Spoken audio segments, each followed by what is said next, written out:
नमस्कार, Bharat express live देख रहे हैं आप। आपके साथ मैं हूं उज्जवल मिश्रा। पूरा देश इस वक्त राममय हो चुका है। राम मंदिर की तैयारी चल रही है। 22 तारीख का इंतजार है। बीजेपी इसे एक बहुत बड़ा इवेंट बनाने की तैयारी में है और या यूं कहें कि तैयारी शुरू कर चुकी है और तैयारी जोरों पर चल रही है। इंतजार बस 22 तारीख का हो रहा है। तो वहीं इसको लेकर सियासत भी तेज है। इंडिया अलायंस के लगभग सभी नेताओं ने राम मंदिर के निमंत्रण को ठुकरा दिया है, अस्वीकार कर दिया है। उसके साथ ही बीजेपी पर कई सारे निशाने साध दिए हैं। अब यह तो हो गई खबर। आज अरविंद केजरीवाल ने दिल्ली में सुंदरकांड का पाठ किया। उसके साथ ही कल ऐलान किया गया कि अब से दिल्ली में मंगलवार को सुंदरकांड हुआ करेगी, हर महीने के पहले मंगलवार को। आम आदमी पार्टी के कद्दावर मंत्री कहिए सौरभ भारद्वाज ने इसका पूरी प्रेस कॉन्फ्रेंस करी, पूरा मतलब एक विस्तार दिया, ब्यौरा दिया कि किस तरह से ये कार्यक्रम आयोजन होगा। बाकायदा आम आदमी पार्टी ने इसके लिए एक अलग से प्रकोष्ठ बनाया हुआ है। 2600 जगहों पर जब ये प्रॉपर तरीके से शुरू होगा तो 2600 जगहों पर हनुमान चालीसा का पाठ किया जाएगा, सुंदरकांड का पाठ किया जाएगा दिल्ली के अंदर। अब लोग ये पूछ रहे हैं कि आखिर अरविंद केजरीवाल को या आम आदमी पार्टी ने अचानक से ऐसा फैसला क्यों लिया। तो इसके कई सारी वजह हैं। अरविंद केजरीवाल ने हालांकि ये पहली बार नहीं किया है, इससे पहले भी वो कई दफे मंदिर जाते रहे हैं। उनकी कई तस्वीरें आप मंच की देखेंगे, वो उनको गदा भेंट किया जाता है। कई सारे ऐसे काम होते हैं जिसको सार्वजनिक तस्वीरें हैं। वो अरविंद केजरीवाल कई दफे खड़े होकर खुद ये बात कह चुके हैं कि वो हनुमान जी के भक्त हैं।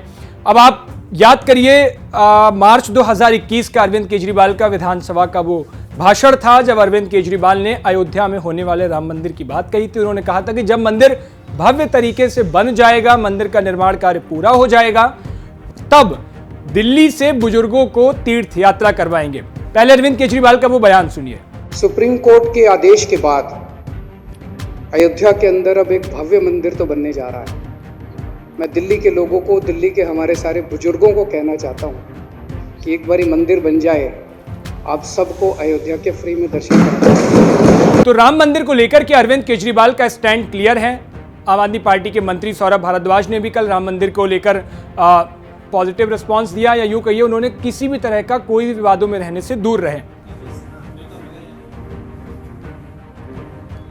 जैसे ही कोई निर्णय होगा आपको बताया जाएगा।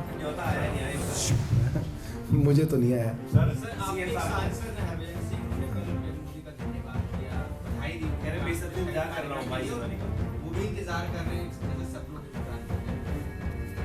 तो मैं भी आप सबको बधाई देता हूँ इस चीज़ की। इसके अंदर बधाई देने में तो कोई हर्ज नहीं। मैं आप सब लोगों को, पूरे देशवासियों को आम आदमी पार्टी की तरफ से बधाई देता हूँ कि राम मंदिर के अंदर प्राण प्रतिष्ठा हो रही है।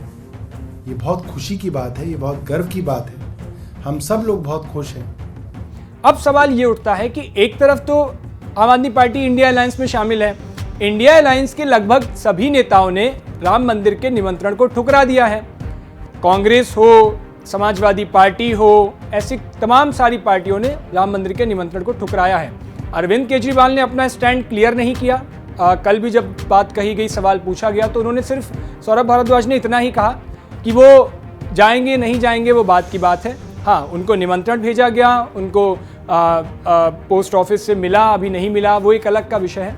लेकिन अब सवाल ये है कि अरविंद केजरीवाल ने ऐसे वक्त में क्यों चुना। अब देखिए, एक तो अरविंद केजरीवाल ईडी के लगातार ईडी के समन उनके घर पहुंच रहे हैं। अरविंद केजरीवाल को ईडी का बुलावा आ रहा है। अरविंद केजरीवाल हर बार उसको नजरअंदाज कर देते हैं। इस बार ईडी ने फिर एक बार समन भेजा और उसके बाद बीजेपी की ओर से भी बयानबाजियां आई कि अरविंद केजरीवाल ईडी को घर आने को मजबूर कर रहे हैं। तो एक तो ईडी की शरण में अरविंद केजरीवाल ना जाएं, उससे बेहतर है कि वो पहले ही हनुमान जी की शरण में हो रहे हैं कि वहां से उनको कुछ लाभ मिल जाए।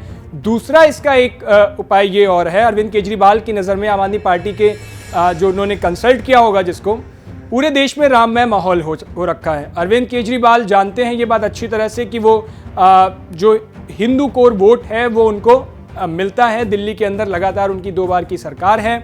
अरविंद केजरीवाल अगर मंदिर नहीं जाते हैं तो फिर ये हिंदुओं की आस्था को ठेस होगा, उससे मैसेज गलत जाएगा। अब इंडिया अलायंस के साथी तो जा नहीं रहे, ऐसे में अरविंद केजरीवाल पर भी दबाव होगा। तो अरविंद केजरीवाल ने अपने पर वो दबाव कम करने के लिए सुंदरकांड पाठ का आयोजन दिल्ली में करवाना उचित समझा। अब ये देखने वाली बात होगी कि इसका लाभ कितना मिलता है, लेकिन इस पर भी नया बखेड़ा शुरू हो गया, बयानबाजियां आ गई। असदुद्दीन ओवैसी ने अरविंद केजरीवाल की पार्टी और उसको आरएसएस का छोटा पैकेट, छोटा रिचार्ज कह के तमाम तरह की ऐसी बातें कह दी, जिससे सियासत में नई बयानबाजियां शुरू हो गई। उन्होंने क्या कुछ कहा, पहले आप वो सुन लीजिए।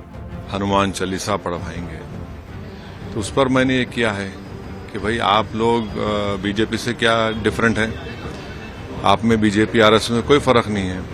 आप इनका हिपोक्रेसी देखिए कि कोई कह रहा है कि मैं सरयू नदी में चले आऊंगा, कोई कह रहा है कि राष्ट्रपति को नासिक आया जाए, कोई कह रहा है कि ये पाठ पढ़ाया जाएगा शिक्षा सेंटर में और जहां पर अस्पताल में पढ़ाया जाएगा।